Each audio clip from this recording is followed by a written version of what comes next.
Hello, and welcome to my YouTube channel, Reading Little Blue Books out loud while stoned.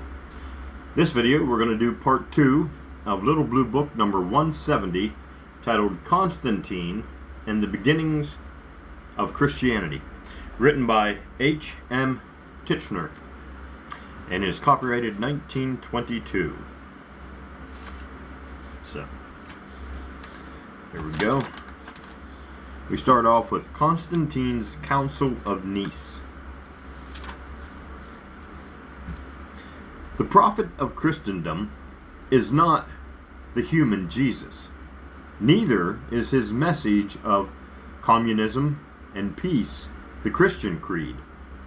The prophet of Christendom is the Roman Emperor Constantine, and the Christian creed is the decision of Constantine's Council of Nice. This council repudiated the human Jesus and created in his stead the royal, mythical Christ. It changed the day of worship from the Jewish Sabbath of Saturday to the pagan Sunday. It decreed the infamous doctrine of eternal torture. It ordained the holy days and ceremonies, the rites and festivals, in accord with Roman mythology. It announced the Trinity, the three gods in one. And it gathered together gospels and epistles that 3 centuries of holy fathers had conceived and written, and from this mass produced the New Testament. In his Life of Constantine, Dean Dudley writes, "In regard to the canons and decrees, I think the best time for the Easter festival would have been the ancient honored day of the Jewish Passover. It was opposed merely by a whim of Constantine, because as a Roman he hated the nation which his country had long detested and persecuted, that is, the Jews. His change in the day of rest arose from the same prejudice. Whether Jesus taught the doctrine of an eternal hell for punishment and afterlife is a question among doctors of divinity. Origen denied it. The Roman Catholic Church adopted purgatory in imitation of Sheol, Hades, or Tartarus. That church has many doctrines, forms, and rites similar to those of the older religions. Jesus seems to have considered doing good deeds and living a pure life the true way to worship God."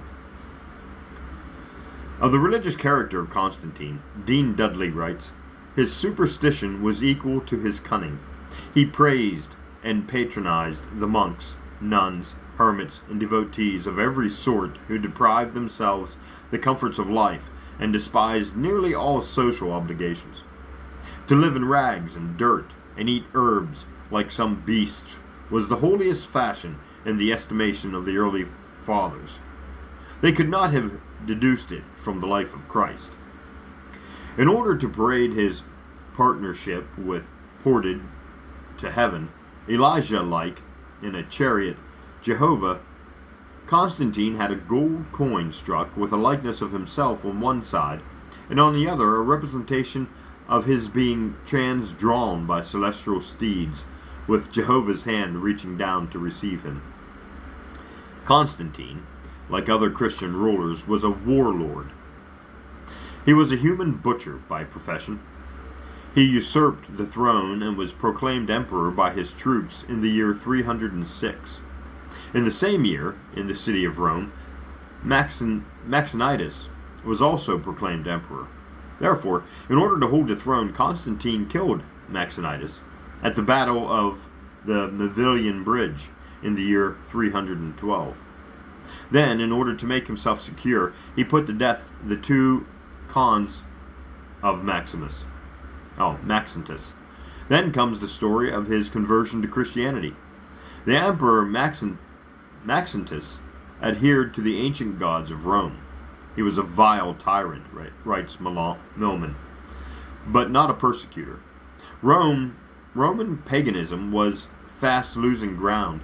The Jewish message of a Jesus, the vision of freedom for the slaves, was still a menace to the empire. Constantine cruel and cunning, recognized this, and his cunning arose to the occasion. He became a Christian. He justified his killing of Maxentus and his 2 sons as a deed to the glory of Jehovah, in order that a true believer might reign. The conversion of Constantine, as befitted a ruler ordained of God, was spectacular.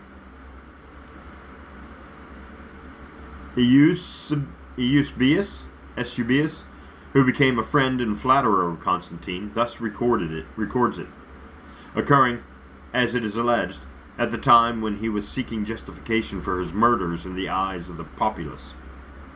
Accordingly, he, Constantine, called on him, the Christian God, with earnest prayer and supplications, that he would reveal to him who he was, and stretch forth his right hand to help him in his present difficulties. And while he was thus praying with fervent entreaty, a most marvelous sign appeared to him from heaven, the account of which might have been difficult to receive with credit had it been related by any other person. But since the victorious emperor himself long afterwards declared it to the writer of this history, when he was honored with his acquaintance and society, and confirmed his statement by an oath, who could hesitate to credit the relation, especially since the testimony of aftertime, meaning doubtless Constantine's pious life, has established its truth? He said that about midday, when the sun was beginning to decline, he saw with his own eyes the trophy of a cross of light in the heaven above the sun, and bearing the inscription, En hoc signo vinces, or under this sign thou shalt conquer. At this sight he himself was struck with amazement, and his whole army also, which happened to be following him on some expedition, and witnessed the miracle. He moreover said that he doubted himself what the import of this apparition could be, and while he continued to ponder and reason on its meaning, night imperceptibly drew on, and in his sleep the Christ of God appeared to him with the same sign which he had seen in the heavens, and commanded him to procure a standard made in the likeness of that sign, and to use it as a safeguard in all engagements with his enemies. At dawn he set his artificers to work, and had the signal made and beautiful with gold and gems. The Romans now call it the labrum. It was in the following form: a long spear overlaid with gold, crossed by a piece laid over it. On the top of all was a crown formed of gold and jewels interwoven, on which were placed 2 letters indicating the name of Christ, the Greek letter P being intersected by X exactly at its center. From the transverse piece, which crossed the spear, was suspended a banner of purple cloth, covered with profuse embroidery of bright jewels and gold. It was of square form, and over it, beneath the cross, was placed a gold half-length picture of the emperor and his children, the standard he ordered to be carried at the head of his armies. Eusebius further narrates that Constantine told him that those who carried this standard never received a wound, that Christ himself went continually with it into battle. These and other wonders were claimed for the divinely revealed standard of Constantine. Constantine's purpose, as disclosed in the decisions of the Council of Nice, was to institute a creed known as Christianity. That would be as acceptable, or even more so, to the Roman ruling class as the ancient mythology that was falling to pieces. It seems ridiculous, even with all his superstition, to claim that Constantine himself really believed the new religion. Religion has always been regarded by the powers that be as a means to hold the masses in subjection. These powers have never been known to tolerate any other kind of religion, any other interpretation of religion than something suitable to these interests receives scant recognition. It is likely to land its apostles in jail. The kind of religion established by the Council of Nice shows quite clearly that Constantine's bishops knew on which side their bread was buttered. Christianity emerged from that council as a mixture of Roman paganism and Old Testament savagery. Jehovah was discovered to be a fiercer deity than any of the old Roman gods. Therefore, he was doctored up a bit in order to make him still fiercer. Was made the father of a god, specially born to be offered in sacrifice to his father. The human Jesus was transformed into a pagan myth, and the joys of heaven given to believers, the torments of hell to heretics. The more intelligent of the early prelates of the church did not believe the creed they preached. Faith on the part of rulers of society came with the continued repetition of the story through the future years. The creed of Constantine's Council of Nice was framed to maintain a religion according to Paul's injunction, "Servants, be obedient to them that are your masters." With the masses servile, the clergy, together with the ruling class, might live in ease. And it worked. And is still working. It was well expressed by Pope Leo X, who, wallowing in wealth and surrounded with every luxury, exclaimed, "And all these privileges have been secured to us by the fable of Jesus Christ." Ernst Haeckel, Riddle of the Universe. Such was the faith of the Holy Fathers who were posted. The character of Constantine was so bestial that no informed and rational person can credit him with any honesty of purpose. He was a royal monster, claiming the guidance of the God that slaughtered the Midianites, men, women, and children, and turned the maidens over to the soldiers. Constantine murdered all who stood in his way or dared to oppose his authority. He murdered his wife, Faustia, had her suffocated in a boiling bath. He murdered his father, Maximian. He murdered his son, Crispus. He murdered Licinius, who had married his sister, and her 11-year-old child. These, and many more, did the authority of Orthodox Christianity put to death. And after every assassination, he would clothe himself in royal raiment and sing, "Who is like to thee, O Lord, among the gods?" Constantine had his likeness stamped on gold coins, with his eyes uplifted as though in prayer. He destroyed the images of the ancient worship and built churches all over the empire. His subjects were commanded to cease praying to Jupiter and Diana and Apollo and all the gods and goddesses of mythology, and instead pray to the new Christian Trinity and all the saints. The masses never knew the difference.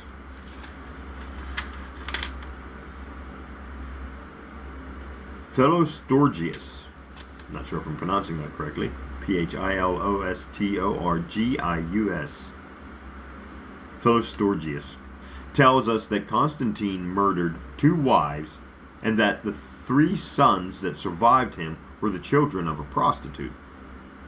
Roman society at that time, and up to the fall of the empire, consisted of a vile and cruel aristocracy and an ignorant and slavish populace. Continual wars had produced a race of degenerates. The immoralities and unnatural vices that were practiced at the feasts of the nobility are considered unprintable. There was no religious faith on the part of the ruling class.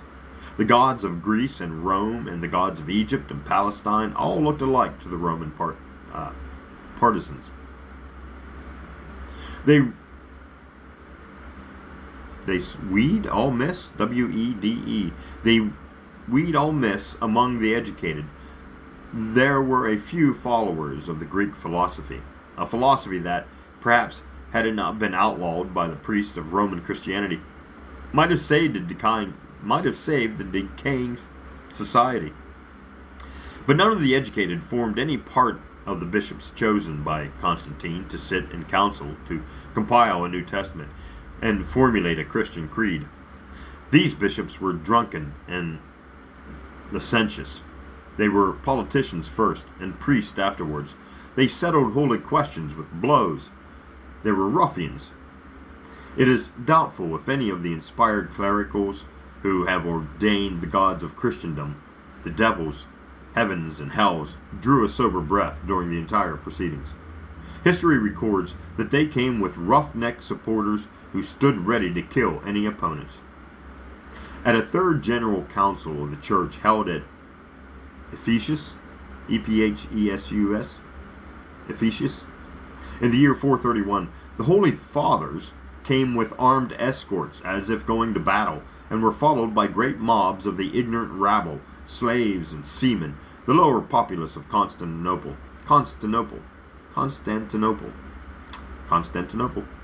peasants and bathmen, and hordes of women prepared for violence. Milman, History, Latin Christianity.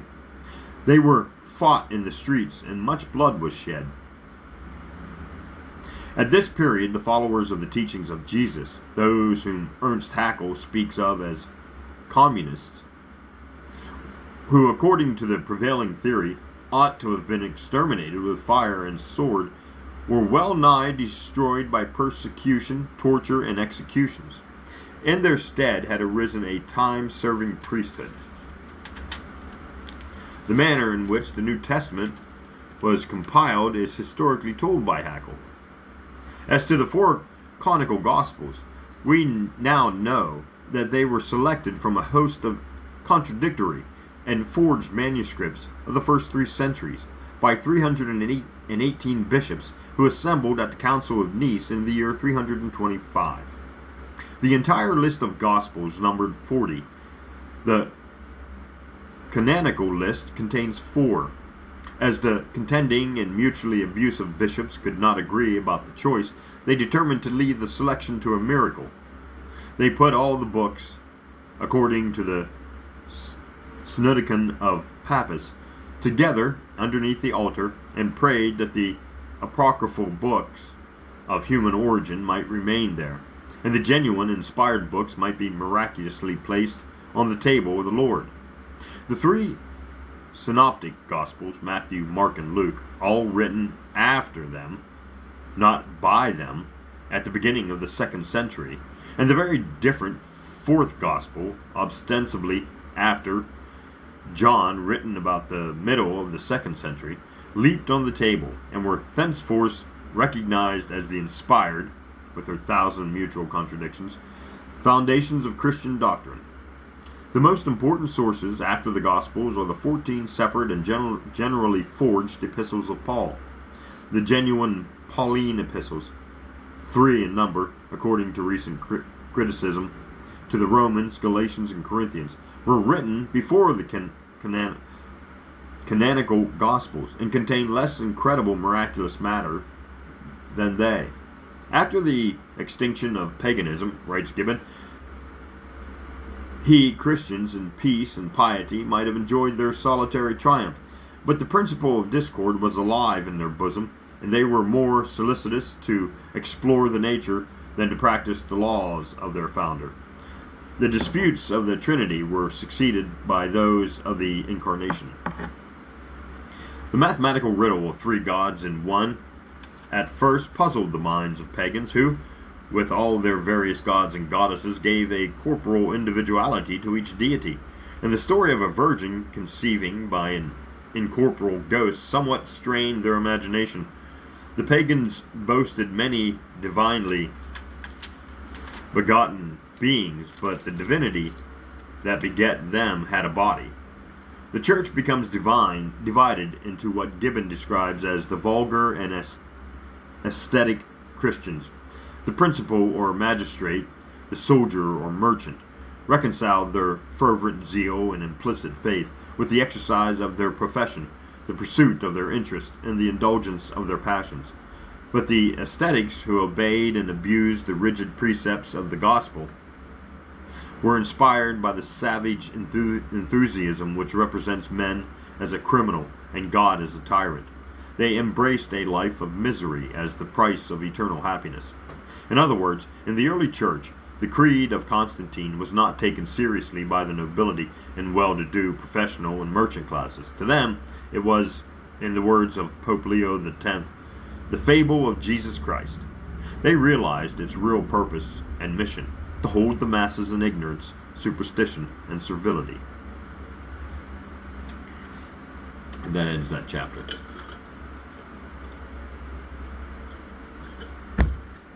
Next chapter, The Jewish followers of Jesus.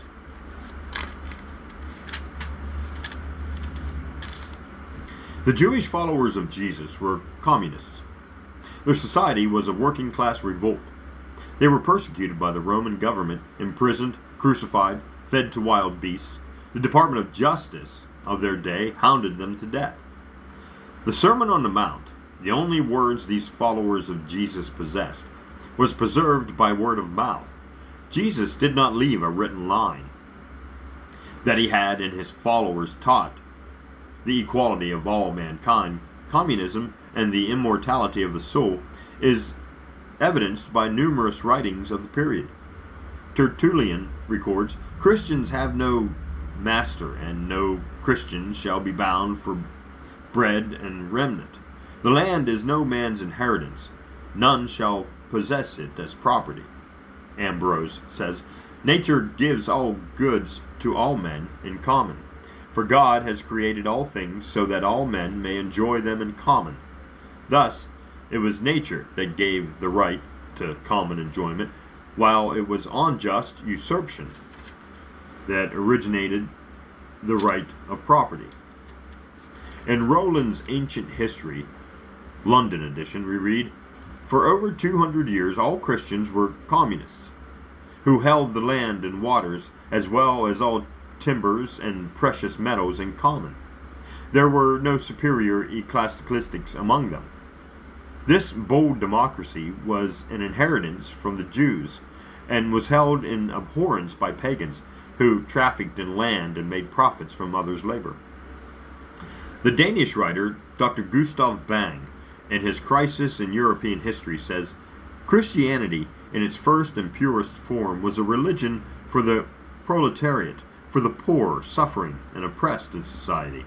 These were the people to whom Jesus spoke. It was the common people that gathered around him and listened to him. His apostles were poor fishermen and artisans, and great was the anger and indignation of the pillars of society.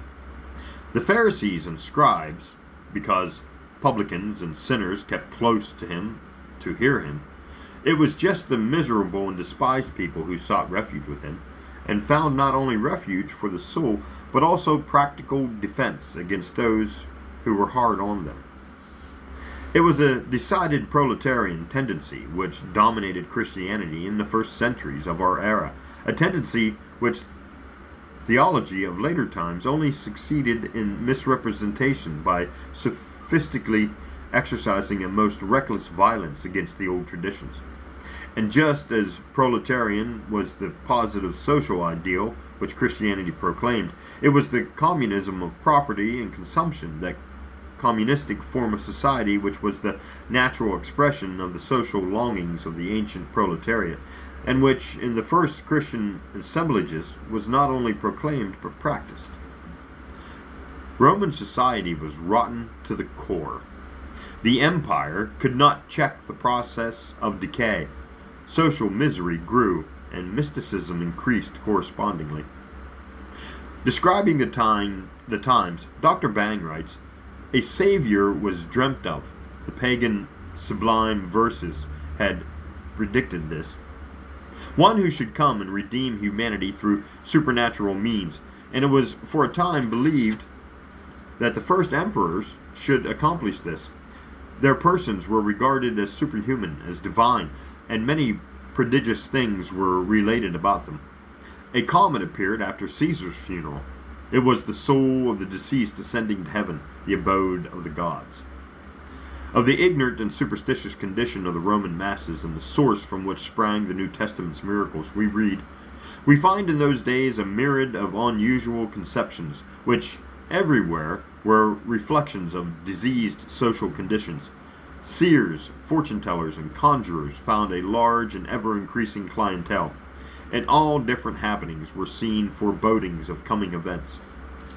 It is interesting to note how, in the popular belief, things happen which are parallel to many of the miracles mentioned in the New Testament. It was told how divine beings beget children with earthly women, and also how holy men ascended to heaven without leaving a trace of their bodies. There were wonderful cures related to the lame becoming active and the blind gaining their sight. Even the sober historian Tacitus describes how the Emperor Vespasian cured a blind man by moistening his eyes with saliva. They told of awakening of the dead. The famous miracle worker Apollonius met a funeral procession bringing the corpse of a young woman to the grave. He commanded them to leave the litter on the ground and promised to change their sorrow into joy. And as he touched the dead and uttered some unintelligible words, the young woman arose, spoke, and went back to her parents' house. Significant it is to note that early Christians did not in the least question the ability of the pagan magician to perform miracles, but they ascribed it to the influence of the devil and evil spirits. It was not divine inspiration that gave us the Christian faith. The only miracles about it is that it finds any acceptance today among the masses. Its purpose is brought forth by the writer quoted, "Rome had again become the great international exploiter, and the Christian teachings, which originally had been the religion of the exploited masses, had become an instrument for the exploitation of the entire world."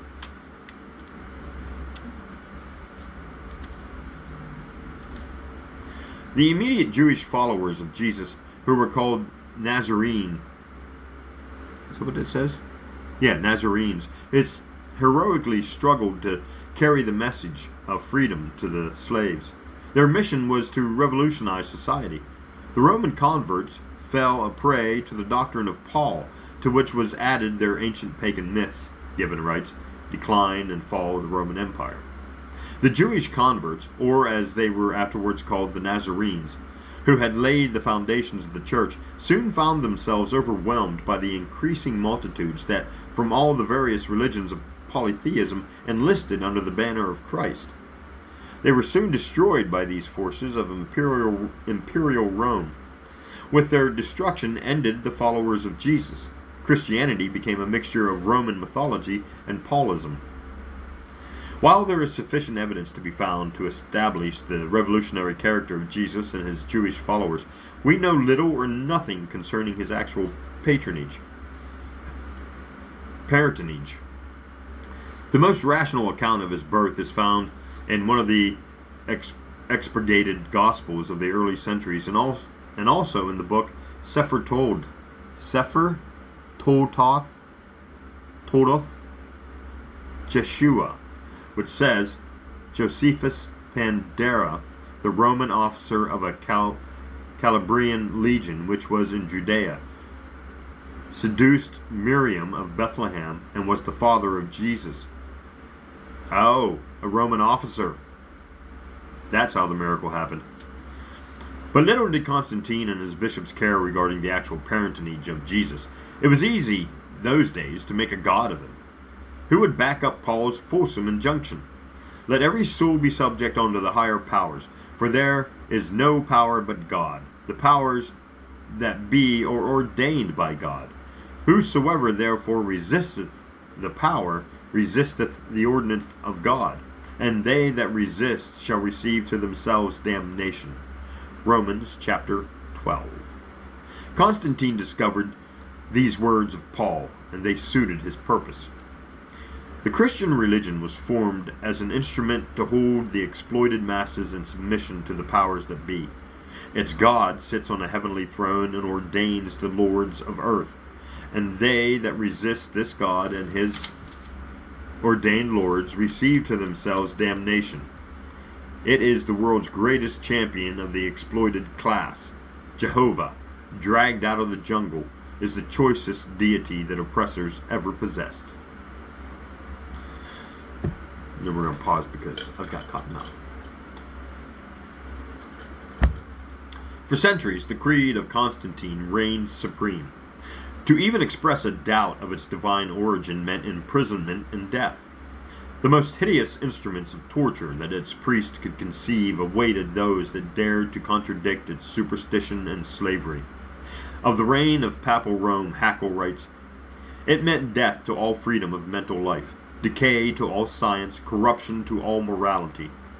With all the discipline of the Church and the fear of God, the condition of European society was pitiable. Feudalism, serfdom, The grace of God and the favor of the monks ruled the land. The poor helots were only too glad to be permitted to raise their miserable huts under the shadow of the castle or the cloister, their secular and spiritual oppressors and exploiters. Even today we suffer from the aftermath of these awful ages and conditions, in which there was no question or care for science or high mental culture, save in rare circumstances and in secret.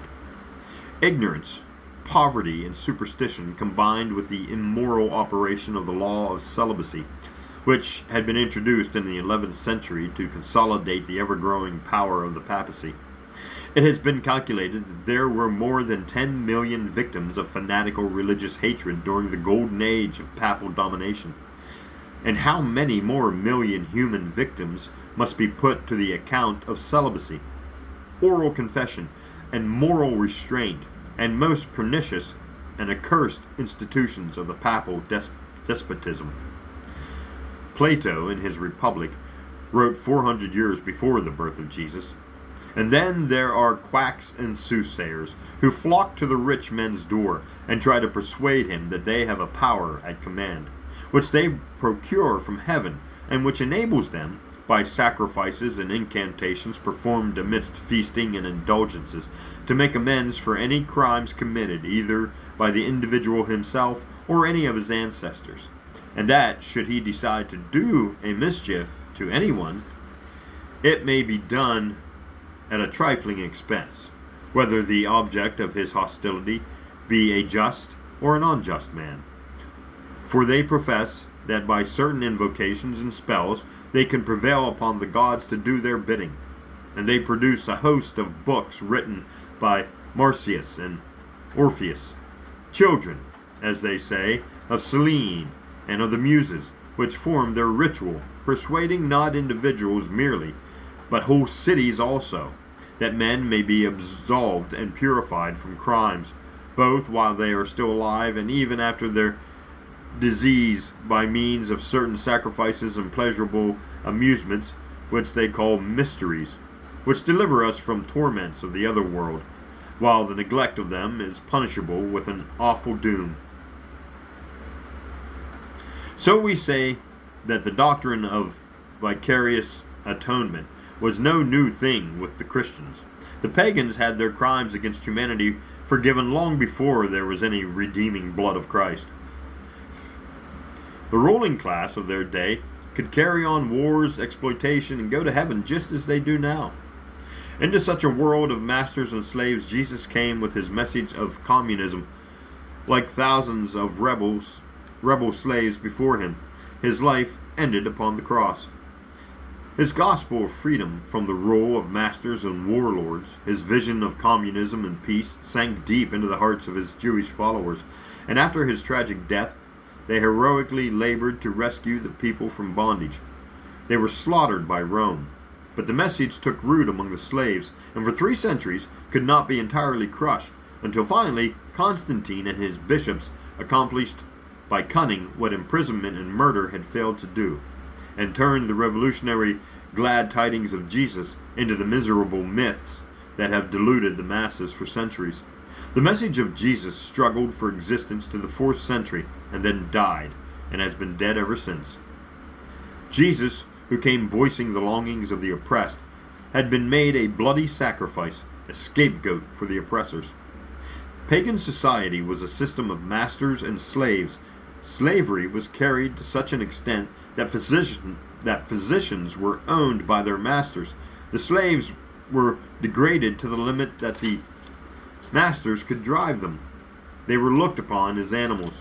Christian society teaches differently with its lips, but by its acts still patterns after the pagans.